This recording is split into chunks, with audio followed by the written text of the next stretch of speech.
point of the season was actually coming back and banging in the goals. Because I know a lot of people say negative things about me when I had the... Ummantiya jollummaan narraa duute ji'a sadii booda ammaas abbaan kiyya hojiirraa ari'ame amma jireenyi akka malee ulfaate obboleeyyan kiyya xixiqqoodha galiidhaan if hin dandeenye ani humaallee isaan irra xiqqaa ta'u quxusuu isaanii ta'us obboleeyyan kiyya dubartoota nu jiraachisaa jiran gargaaruudhaaf daandii irratti bahee magaalaa tiraafikni itti baay'ateetti bishaan gurguruuf dirqame jechuudhaan kan dubbatu taphataa lammii Naayijeeriyaa fi badhaafamaa taphataa urjii Afrikaa bara 2023 kan ta'e Victor Osimhen. Taphataan daandii irratti ijoollummaadhaan bishaan gurguraa guddate arra taphataa urjii Afrikaa ta'uudhaan badhaafame taphataa miiliyoona 100 oliin tilmaamamee fi kilabootni gurguddoon akka Chelsea, Manchester United, PSG, Bayern Munich kan ifii taasifachuudhaaf xaaraa jiran taphataa urjiif coollee Afrikaa bara 2023 ta'uudhaan badhaafame taphataa kabajaa olaanaa kana waggoota 24 booda Naayijeeriyaatti deebise. Naapoliin akka mootii lammaffaatti kan laaltuun waggoota 33 booda shaampiyoonaa Seeriyaa A Xaaliyaan Naapolii taasisuu kan danda'e taphataa urjii Afrikaatiin wal isin barsiisna. Kabajamtoota hordoftoota keenya chaanaala keenya qalloo miidiyaaf haarii yoo taatan subscribe gochuudhaan nu michoonfadhaa jenna. Share, like, comment gochuudhaan nu waliin ta'uu keessan agarsiisa. Waliin turtii kan taasisnu ta'a nu hordofaa.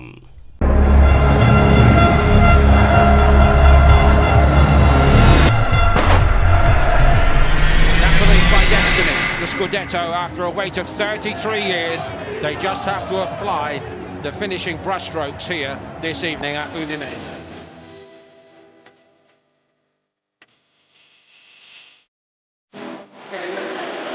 Decent passes, Di Lorenzo with defending to do. Little bit of space in the box for Lovic. Napoli were just getting going. Now they have to get going.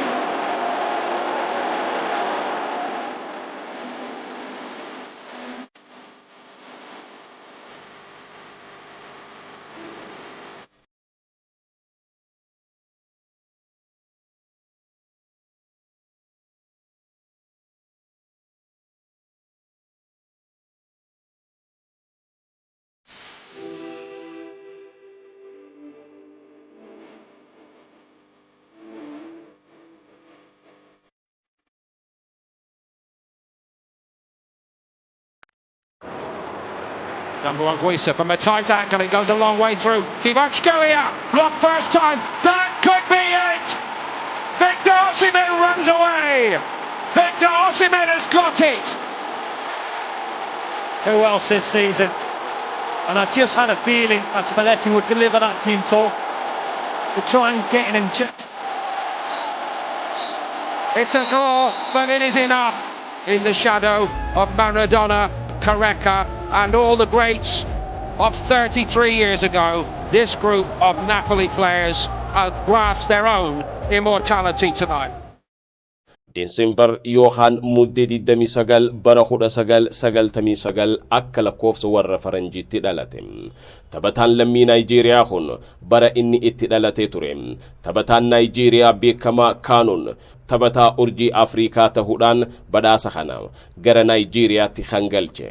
Sanboota waggoota 24 dabran taphataan Naayijeeriyaa tokkolleenu sadarkaa olaanaa kanaan taphataa urjii Afrikaa tahee badhaafamuu hin dandeenye. Victor Naayijeeriyaatti kabajaa taphataa urjii Afrikaa kan deebiseeti jira jechuudhaan dhaadheeffamaa jira. Maatii isaanii ijoollee 6 qaban Victor ammaas quxusuu hundaa gadiiti. Garuu waa'ee hangafoota isaa nama hedduu yaadda'uu fi itti gaafatamummaa guddaan akka irra jiru nama itti dhagahamu akka ta'e seenaa isaarra dubbatee jira.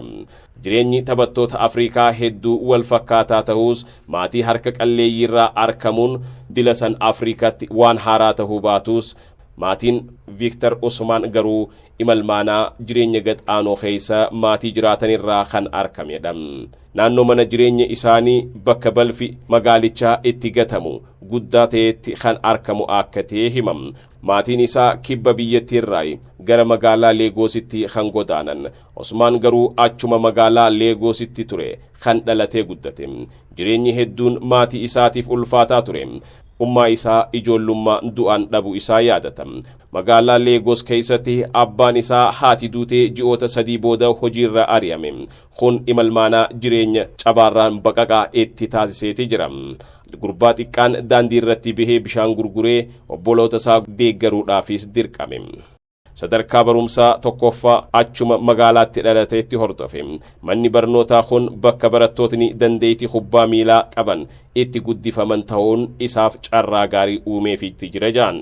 Viiktorii fi hiriyootni isaa galgala mana barumsaa kanatti warreen kubbaa taphatan ilaaluudhaan guddatan. Kun fedhii kubbaa miilaa imalmaanaa itti uumeeti jira.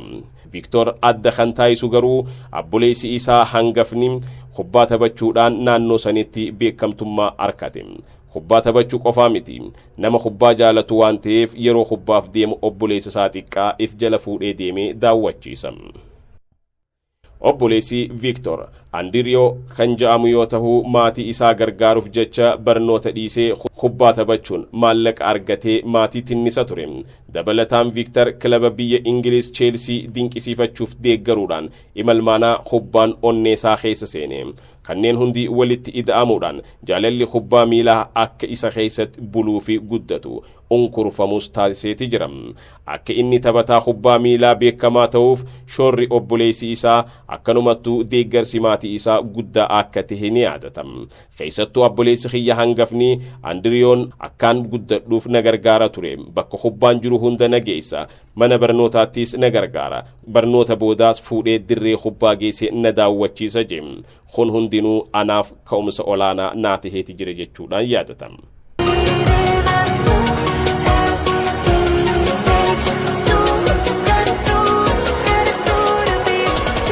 Politano delivers at the back post. Osimhen! It had to be him. A fantastic finish, a wonderful delivery. On the edge of the box, Osimhen here! Scores! Brilliantly! What a goal from him! Boodarra kubbaa taphachuudhaaf bakka ijoolleen kubbaa taphatanitti maallaqa kafaluun dhufe. Kanaaf abboleessi isaa guddaan Adriyoon kubbaa taphachuu dhiisuudhaan hojii hojjechuu eegale. Viiktoor irratti abdii guddaa kaayyachuudhaan bakka ijoolleen kubbaa taphattuuf maallaqa kafaluu barbaachisu san dhaqee irraa kafaluudhaan akka taphatu taasise. Ijoollummaa isaatiin deeggarsa akkanaatiin kan guddate. Bara 2015 akka lakkoofsa warra faranjii waancaa addunyaa guddattoota Chiilitti qophaa'e irratti biyya isaa Naayijeeriyaa filamuudhaan yeroo jalqabaaf garee biyyaalessaatti yaamamuu danda'e. Kanaanis taphate. Viiktor tapha jalqabaa irrattis galchii 2 lakkoofsuun ija namoota taphattoota dandeettii qaban ilaaluun kilaba isaaniitiif mallatteessuuf deeman keessa galuu danda'e. Naayijeeriyaan shaampiyoonaa dorgommichaa akka taatu taasise. Kana cinatti Viiktor gooliiwwan 10 galchuudhaan tokkoffaa ta'uudhaan badhaafame. Kilabni akka Manchester City, Arsenal, Tottenham taphataa kana fudhachuudhaafis gaaffii dhiheessan. Haa ta'u malee umriin isaa xiqqaa waan ta'eef bara 2016 taphataa ol adeemaa cimaa Afrikaa jaamuudhaan Abujatti yeroo badhaafamu Wolfsburg fudhachuudhaan mallatteessifate. Jireenyi isaa amma daandii qabachuu jalqabu isaa ni yaadatama. Yeroo kana obboleessa isaa hangafa isa deeggaraa turee fi abbaa isaa waliin gara Jarmaniitti akka deeman Super Sportiif dubbateeti jira. Haa ta'u malee bara 2017 akka taphasaa jalqabaa Wolfsburgiif taasiseen gateetii isaa irratti miidhaan isa mudate. Tajaajila baqaqsanii yaaluu argateen barichi ga'umsa homaa osoo agarsiisiin xumurame. Dhukkubbiin waan itti hammaateef biitti isaa Naayijeeriyaa waancaa addunyaa bara 2018 irratti osoo hin filatamin hafe. Yeroo san hospitaala keessa yaalarra akka tures ni yaadatama. Waggoota 2 miidhaa hamaa isa mudateen wal'aansoo wal qabuun galchii tokkollee Wolfsburgiif osoo lakkoofsiin yeroo gannaatti yaaliidhaaf gara kilabii Belgium Brugge imaluu isaa ni yaadata. Ammaas dhibeen busaadhaa achitti isa qabe. Fayyuu hin dandeenye. Gurbaan imalmaanaa abdii fi fedhii olaanaa kubbaa miilaatiif qabu dhukkubootni itti wal dabruudhaan hamilee kutachiisuudhaaf yaalan. baroota hamoo bu'aa ba'iin itti baay'atan kan abdii nama kutachiisan itti heddummaatan kun bara 2017 2018 ta'uudhaan ni yaadatam. Xumurri barri 2018 dhihaannaan isaa fi milkiin wal qunnamuu kan jalqaban fakkaatam. Naafis rabbiin araarameetii jira jechuudhaan Victor yaadatam. Fakkeenyaaf kilaba isaa lammadaa Beeljeemiif taphachuudhaaf kan walii galee xumura bara kanaa yoo ta'u kilabii Beeljeem Charles Roy ja'amu taphachuudhaaf walii galee ergisaadhaan imale. Taphasaa jalqabaa fulbaana 22 bara 2018 taasiseen galchii jalqabaa lakkoofse. Yeroo san yaada BBC Sportiif laateen gammachuun kiyya kan yeroo dheeraa adda kutee ture naa deebi'eetii jira jechuudhaan dubbate. Kana booda Osmaan erga kilabii Beeljeem keessatti ga'umsa gaarii agarsiisee imala gara abjuu isaatti deebi'uu fi guddachuudha agarsiise. Liile taphataa kana mallatteessifachuudhaaf gaaffii dhiyeesse. Barrisaa bara 2019 ta'uusaati. Paawundii miliyoona 12 ta'uun waliigaltee waggoota 5 mallatteessuun gara kilaba Faransaay Liil imale. Waggaa jalqabaa Liiliif taphateenis waliigala galchiiwwan 19 lakkoofsuun kilabicha keessatti sadarkaa tokkoffaadhaan xumure.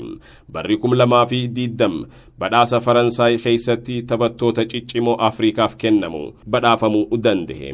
Bara 2020 waxabajjii 30 kilabiin Xaaliyaan Naapooliin Euro miliyoona 70 ta'uu kafaluudhaan Osmaan kan dhuunfaasaa taasifachuudhaan mallatteesse.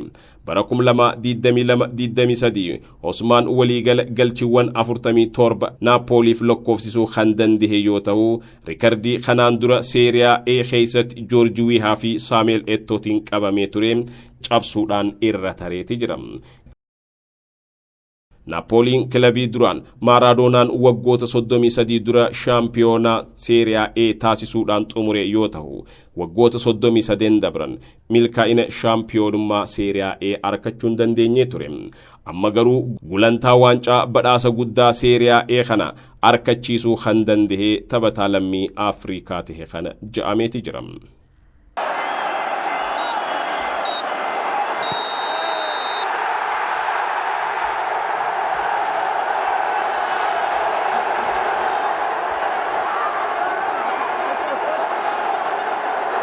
Champions League keessatti ga'umsa Naapooliin agarsiise guddaa ture.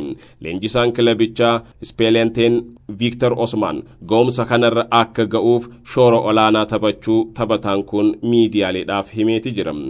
Bara jijjiirraa gannaa kana keessa kilabootni gurguddoon akka Chelseadha, Manchester United, PSG, Bayern Munich fi kilabootni birootis paawundii miliyoona 140 kafaluudhaan fudhachuudhaaf yaalaniitu turan. Inni garuu Naapoolii keessa turu filate malee. Taphataan sadarkaa ga'umsa ajaa'ibaa irratti argamu Victor badhaasota gurguddoo goonfachuu jalqabeeti jira. Sagantaa Konfedereeshiniin kubbaa miilaa Afrikaa CAF Morokoo Maraakashaa keessatti gaggeesse irratti taphataa collee Afrikaa bara 2023 ja'amuudhaan badhaafame. Taphataan Naapoolii kun Victor Osmaan taphataa biyya Masrii fi Liverpool Mohamed Salah fi taphataa Morokoo Ashraf Hakimi caaluudhaan dorgommicha injifachuu kan danda'e. The player of the year for 2023, the most in terms of the votes that has been cast, is also from the beautiful country, Victor Osimhen.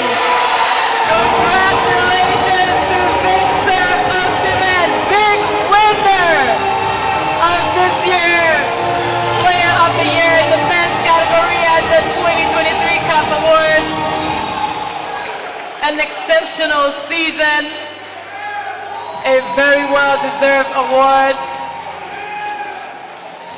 Please, Dr. Masebe, please do not leave. We're going to take a bigger picture, please. Victor. Taphataan jireenya gadadoo gadhaanaarraa ka'ee kubbaa miilaa addunyaarratti beekamuu fi badhaasa sadarkaa olaanaa biyya isaatiif argamsiisuu danda'e. Bara inni itti dhalatee bara 1999 kaanuun erga argamsiisee booda taphataa Naayijeeriyaa milkaa'ina kana argatee isa jalqabaa ta'eeti jira. Dorgommii badhaasaa kanaaf garee teeknika CAF akkasumas ogeeyyilee miidiyaa murteessitoota kubbaa miilaa fi dursitootni garee fi taphattootni erga sagalee kennaniin booda bu'aan dorgommii kanaa kan himame kilabootnis qooda irraa ni qaban jaame. Taphataan umrii waggaa 24 kun Naapooliif taphatu badhaasa kabajaa olaanaa qabu kanaaf ga'uu kan danda'e dandeettii bara 2022-23 agarsiiseeni. Taphoota 32 irratti gooliiwwan 26 galcheeti jira. Keessattuu goolii inni caamsaa dabre tapha Udinese irratti lakkoofsisee Naapoolii waggoota 33 boodatti waancaa akka harkattuuf gargaareeti jira. Tibba kanammoo ga'umsa ajaa'ibsiisaa kilabii Xaaliyaan Naapoolii keessatti agarsiiseen taphataa jalqabaa Afrikaa waldaa kubbaa miilaa Xaaliyaaniin badhaafame tahuu galmaaweeti jira. Magaalaa Leegosii ka'ee arraantana sadarkaa addunyaatti beekamaa olaanaa kan ta'e taphataa urjii Afrikaa bara 2023 jedhamuunis kan badhaafame. Osman milkaa'inoonni inni argamsiisan taphataa Naayijeeriyaa yeroo jalqabaatiif baalaandooriin sadarkaa takkaa hanga 10 keessa galan jedhamuunis galmaaweeti jira. Bara kana sadarkaa 8ffaa tahuudhaan xumuruunsaa ni yaadatama. Walumaa galatti taphataan kaleessa bishaan gurguraa ture daandii irratti jireenyi itti ulfaate har'a milkaa'ina sadarkaa olaanaa Afrikaaf addunyaarra ga'uu danda'e. Ciminaaf murannoon abdii osoo hin kutatiin hojjechuudhaan akka danda'amu mirkaneesseeti jira. Nu hordofuu keessaniif galatoomaa. Qalloo miidiyaan xumureeti jira.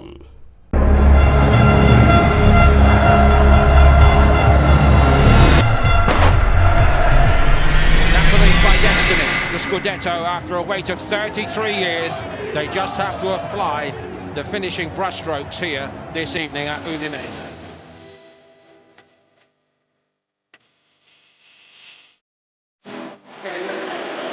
Decent passes, Di Lorenzo with defending to do. Little bit of space in the box for Lovic.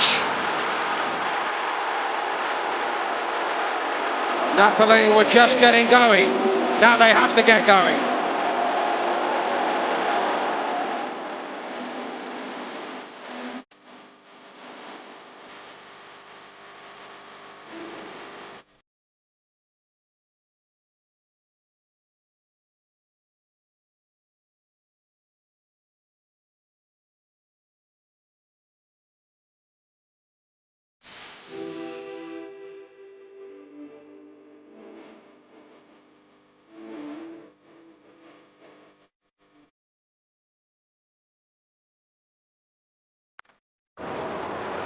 Number 1 Guisa from a tight angle, it goes a long way through. Kvaratskhelia, blocked first time, that could be it! Victor Osimhen runs away! Victor Osimhen has got it! Who else this season? And I just had a feeling that Spalletti would deliver that team talk to try and get in and It's a goal, but it is enough in the shadow of Maradona, Careca and all the greats of 33 years ago. This group of Napoli players have grasped their own immortality tonight.